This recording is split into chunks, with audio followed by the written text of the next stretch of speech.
Foi na cruz, onde um dia eu vi meu pecado castigado em Jesus. Foi ali pela fé que os olhos abri, e agora me alegro em sua luz. Graças a Deus por tudo que nós já temos visto e ouvido neste culto. Graças a Deus, fizemos a leitura no capítulo 24 de Lucas, onde após ressuscitar, Jesus ordena aos seus discípulos a irem por todas as nações. Louvado e engrandecido seja o nome do Senhor, anunciando o arrependimento e a remissão, ou seja, o perdão dos pecados. O nosso irmão que falou na sequência trouxe o exemplo, a história de um homem chamado Mateus, a quem Jesus chamou e ele atendeu. As pessoas ignoraram quando Jesus entrou na casa daquele homem e tomou uma refeição com eles, mesmo porque está escrito que sentaram à mesa com Jesus muitos. Está escrito que muitos publicanos, irmão Rogério, e muitos pecadores sentaram à mesa com Jesus. É uma cena, como a gente pode dizer, inusitada para os homens que não entendiam. E Jesus declarou ali que não tinha vindo chamar justos, mas sim pecadores ao arrependimento. Posteriormente, nosso irmão Marival trouxe várias referências de Deus, demonstrando a Escritura que Deus tem interesse em salvar os homens. Louvado seja Deus. Apesar de seus pecados, apesar dos pecados nos separarem de Deus, mas a vontade de Deus é salvar, e foi lido que a mão de Deus não está encolhida. Se não está encolhida, está estendida, está aberta. Louvado seja Deus. O nosso irmão Rogério trouxe-nos que, louvado seja o nome do Senhor, que Jesus veio para os seus e os seus o rejeitaram. Porém, diz o texto sagrado em João capítulo 1, mas a todos quantos o receberam, deu-lhes o poder de serem feitos filhos de Deus, aos que creem no seu nome.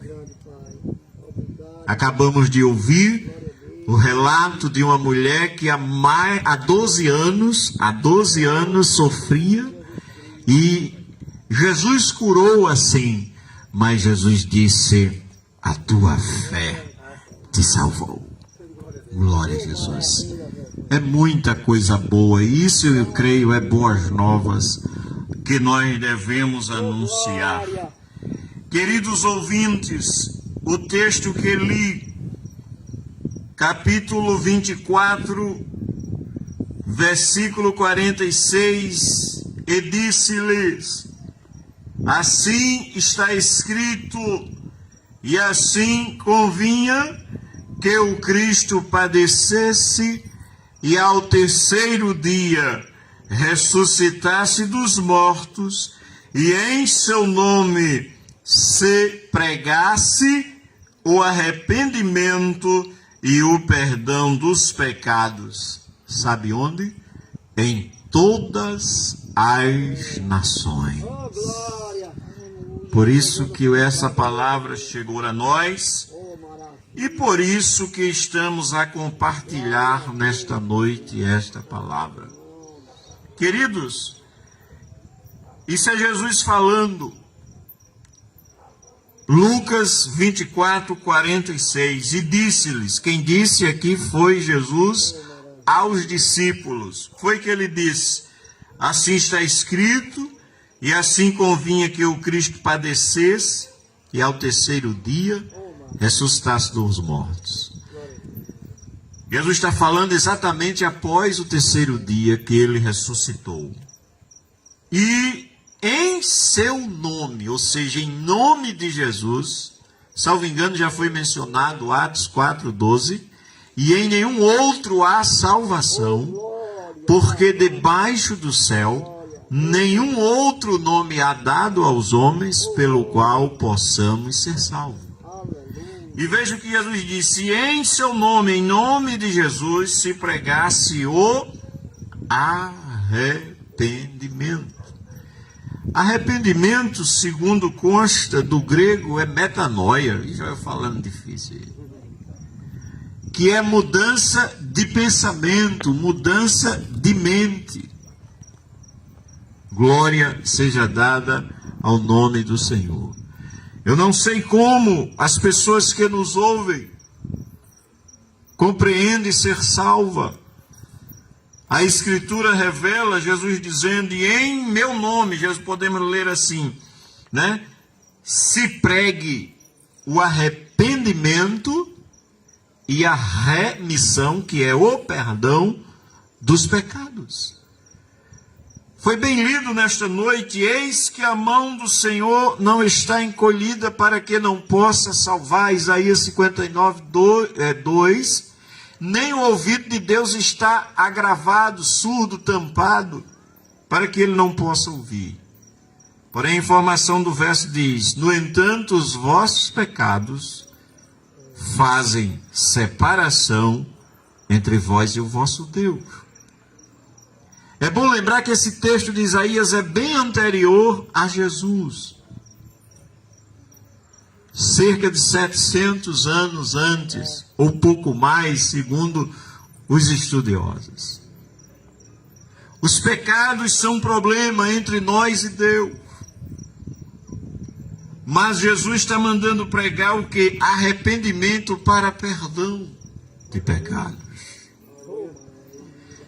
Eu alegro-me porque certa vez Jesus disse, está escrito no Evangelho segundo João, ele disse o seguinte, a palavra que eu falo não é minha, mas o que eu ouço, o que eu ouvi de meu Pai, é isso que eu falo. Jesus disse isso. Então, quando Jesus manda que se pregue arrependimento em seu nome, ele deve ter ouvido isso de Deus, e ouviu, e está registrado também. Eu quero trazer-vos no livro de Jonas, mas não como falei ontem à noite, não, aquilo ali é para outro. Jonas, capítulo de número 1. Jesus disse que não falou nada de novo, ou não falava dele mesmo, a não ser o que o Pai o havia mando, ou o que ele tinha ouvido do Pai, era isso que ele transmitia. E Jonas é aquele que a baleia o engoliu, quem não ouviu essa história, não? Mas vejamos o verso 1 do livro de Jonas. E veio a palavra do Senhor a Jonas. Queridos, olha a informação. Veio a palavra de Deus a Jonas. Glória a Deus. Outra informação sobre aquele homem, filho de Amitai. Diz quem era o seu pai. Mas qual foi a palavra que veio a ele? Versículo 2. Levanta-te. Tem alguém sentado ou deitado? A palavra é levanta-te. Não é? E vai à grande cidade de Nínive e clama contra ela, porque a sua malícia subiu até mim, diz o Senhor. Querido, eu admiro porque são poucas palavras. Deus chamou a Jonas, ou melhor, falou, veio a palavra, e dá para compreender que foi audível, ou seja, ele ouviu, ele escutou mesmo, irmão. Não é? Veio a palavra do Senhor a Jonas, e a palavra foi: levanta-te e vai à cidade de Nínive e clama contra ela, ou seja, fale contra a cidade de Nínive. Por quê? Porque a sua malícia, isso é Deus falando, subiu até mim. O que isso significa? Que a maldade, a malícia, os pecados dos ninivitas chegou a um nível que subiu a Deus, isto é, incomodou a Deus. Pecaram de tal forma que chegou a Deus. E Deus não gostou. E aí fala a Jonas: levante-se e vá a Nínive e declare contra ela. Jonas não vai, acredito que muitos sabem dessa história, mas nós vamos direto ao ponto. Versículo 3, ou melhor, capítulo 3, está escrito, do mesmo livro: veio a palavra do Senhor segunda vez a Jonas. Que Deus misericordioso, irmãos. Esse Jonas, pense num profeta desobediente, oh Jesus, mas não é. Por isso que está escrito, mas Deus é Deus de oportunidade. Glória a Deus. Ó, veio a palavra do Senhor a Jonas, ó, segunda vez. Deus poderia ter matado Jonas lá na barriga do peixe, ou mesmo deixar, não precisava nem mandar o peixe, deixava ele morrer afogado só para ele se tocar. Isso é o sentimento de muita gente. Mas quando ele está jogado ao mar, Deus manda a baleia pegar ele, não para matar. E aí, irmãos, Deus é tão bom que diz o texto sagrado: e veio a palavra de Deus segunda vez. Isso fala da oportunidade, irmão Josimar, que Jonas teve, porque pensa no cabra desobediente. Pois bem, e qual foi a palavra? Foi a mesma: levanta-te e vai à grande cidade de Nínive. Eu lembrei-me também aqui, é no profeta Isaías, que Deus fala assim: operando eu, quem impedirá? Jonas não queria ir de jeito nenhum para Nínive. Diz: pode me jogar no mar, pode fazer de mim o que quiser, mas para Nínive eu não vou. Pegou o navio errado, foi para outra cidade. Mas Deus disse que, operando eu, quem impedirá? Ou seja, quem manda em Jonas é Deus. Consequentemente, quem manda na gente, ainda que a gente ache que não, pense que não, quem manda é Deus. É assim, ó. Levanta-te e vai à grande cidade de Nínive e prega contra ela a pregação que eu te disser. E tem mais, você só vai dizer o que eu disser. Pois bem, começou Jonas e levantou-se Jonas. Agora ele não pegou o navio errado, mas não.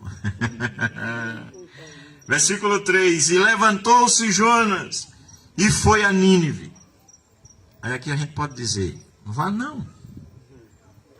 Bichinho, né? A gente tem esse negócio: não vá não.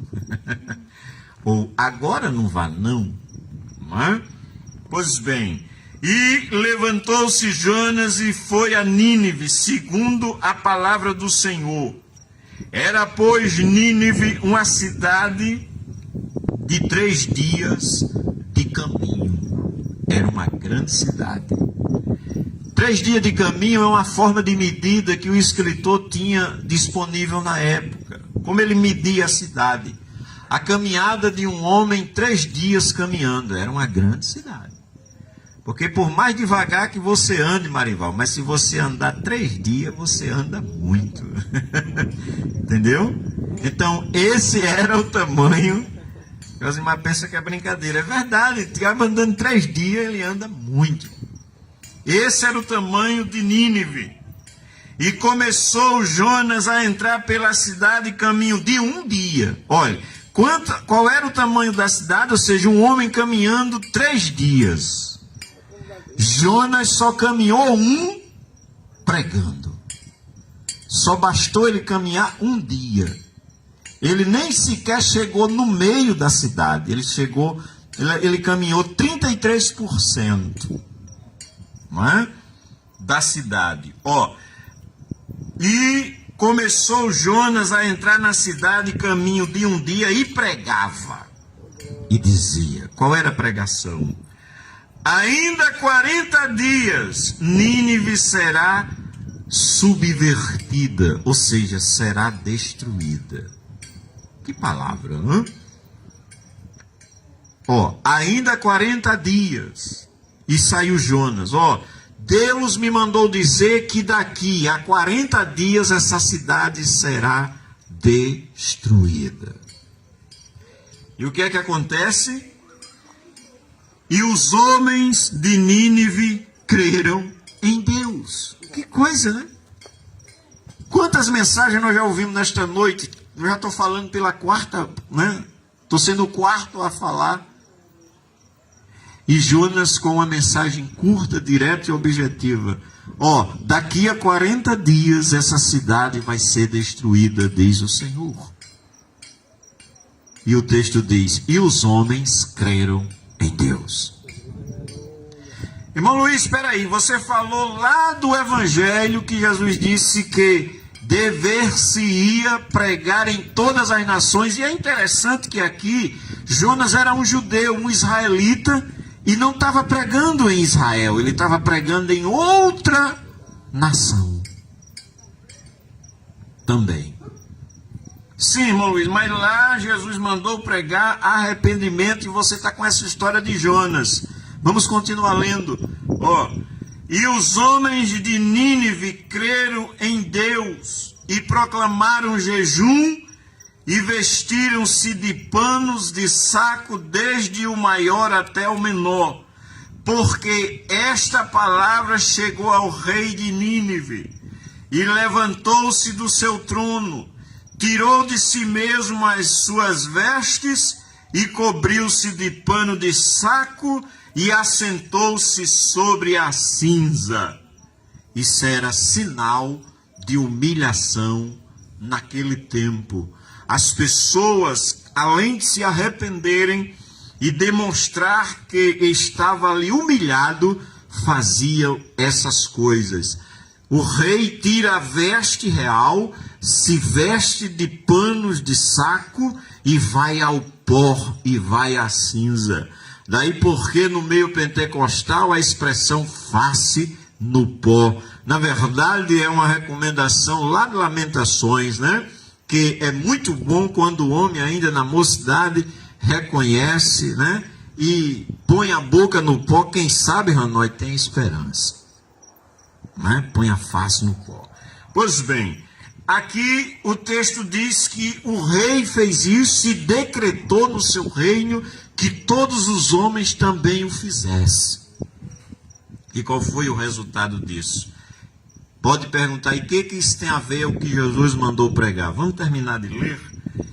E diz o texto, pelo que esta palavra chegou ao rei, nós já lemos, e verso 7, fez uma proclamação que se divulgou em Nínive. Olha o decreto real, por mandado do rei e dos seus grandes, dizendo, nem homens, nem animais, nem bois, nem ovelhas, provem coisa alguma, nem se lhes dê pasto, nem bebam água. Mas os homens e os anciãos estarão cobertos de pano de saco e clamarão fortemente a Deus. Que coisa! e se converterão.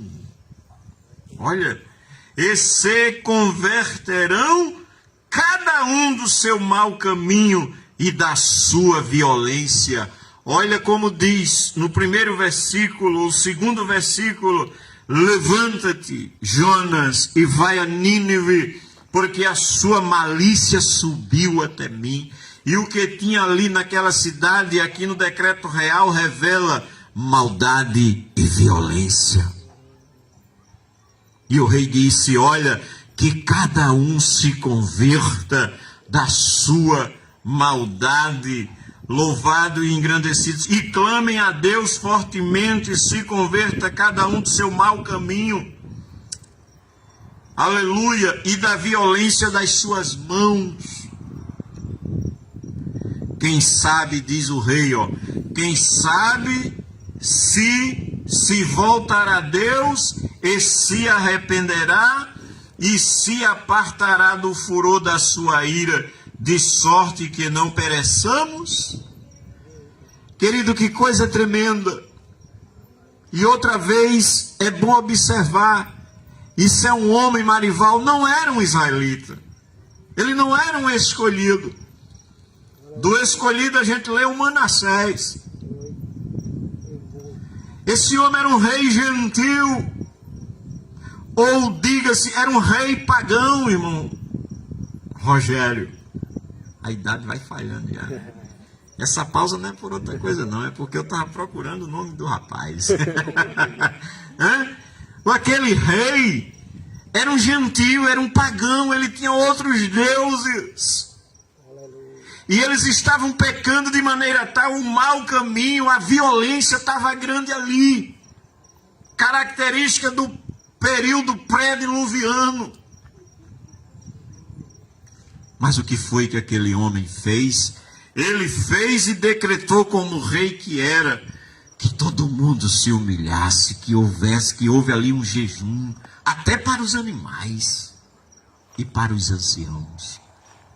E ele fez aquilo sem certeza. Ele diz assim, quem sabe se Deus se arrependerá, ou seja, se Deus mudará a atitude de nos destruir, quem sabe? Aleluia.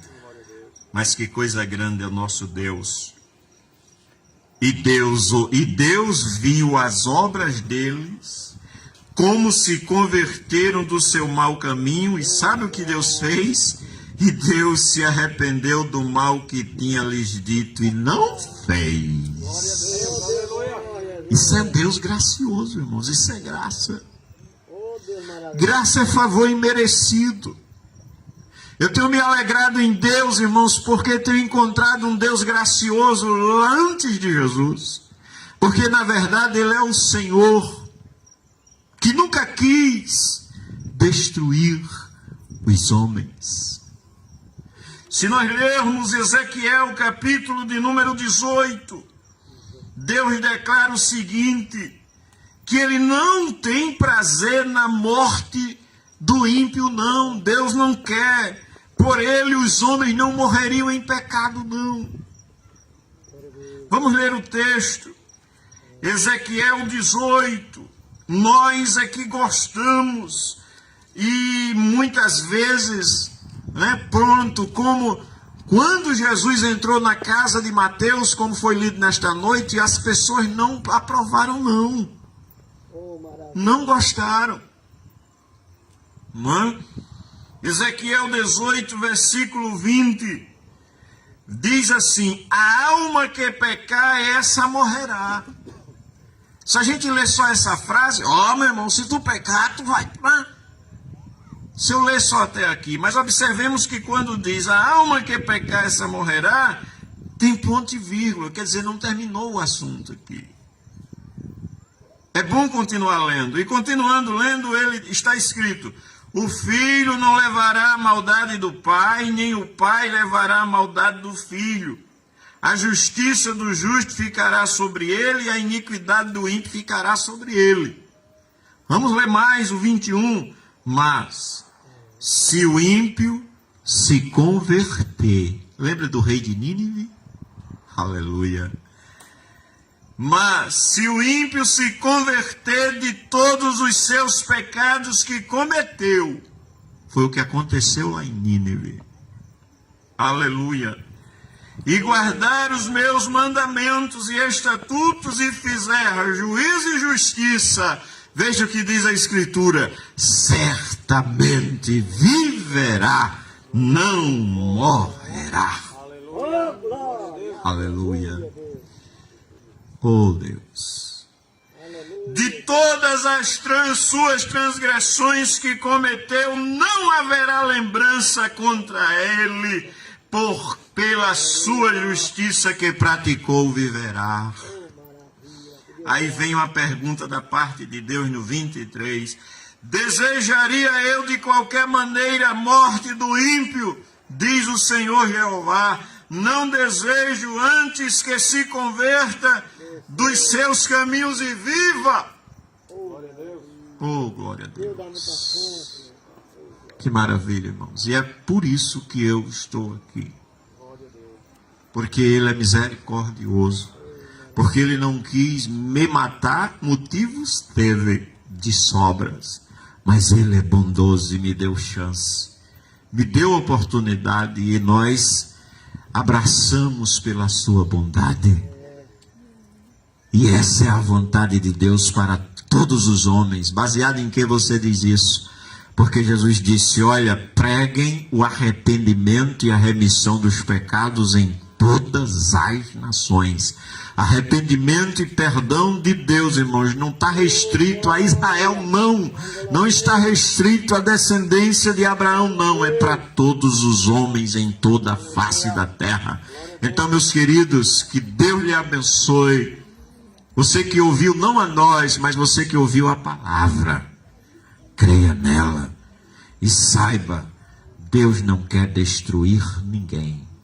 E foi isso quando os discípulos, cheios de Bíblia, disseram, Senhor, quero que nós ore para que desça fogo do céu e arrebente com aquela aldeia de samaritano. O texto da Almeida Revista Corrigida diz, e Jesus os repreendeu e disse-lhe, eu não vim. Vocês não sabem de que espírito sois, porque eu não vim para destruir as almas dos homens, mas para salvá-las. Que Deus nos abençoe. Vamos ficar de pé e agradecermos a Deus, agradecemos a nossa irmã Jusivânia, o irmão Everton. Agora acertei. Pela oportunidade que nos deu de estarmos aqui. E vamos orar agradecendo a Deus com o nosso irmão Rogério, grato a Deus pela vida do nosso irmão Rogério que está conosco. Vamos orar agradecendo. Glória a Deus. Oh, Jesus querido. Amém, queridos. Com muita alegria, mais uma vez que eu saúdo a todos com a paz do Senhor. E já agradecendo, né, por essa rica oportunidade. Vamos orar, encerrando esse trabalho. Mas tem ainda a sua oportunidade. Você que tem esse desejo de entregar sua vida a Cristo, venha nesta noite. Não tenha medo. Ele é Deus de salvação, Ele é Deus de cura, de libertação, como foi falado nesta noite. E você tem essa oportunidade, até o término deste culto, de entregar a sua vida a Jesus. Amém? Vamos orar. Soberano Deus e eterno Pai, Senhor da glória, queremos ser gratos, Pai, mais uma vez por essa rica oportunidade, Senhor, de proclamar esse evangelho, Pai, esse evangelho que tem nos transformado. E esse evangelho que quer transformar a vida do mais vil pecador.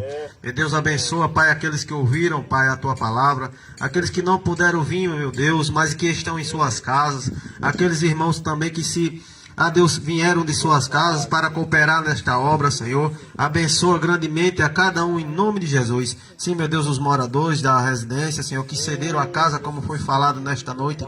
Cobre com a Tua graça, dá uma noite de sono restaurador, não só a eles, mas a todos quantos que aqui estão e que estão a ouvir esta palavra. Nós queremos Te agradecer por tudo, em nome de Jesus. Amém. Graças a Deus, aos que nos acompanharam, tanto pelo Face quanto pelo Instagram. Que Deus abençoe a todos. Meu irmão.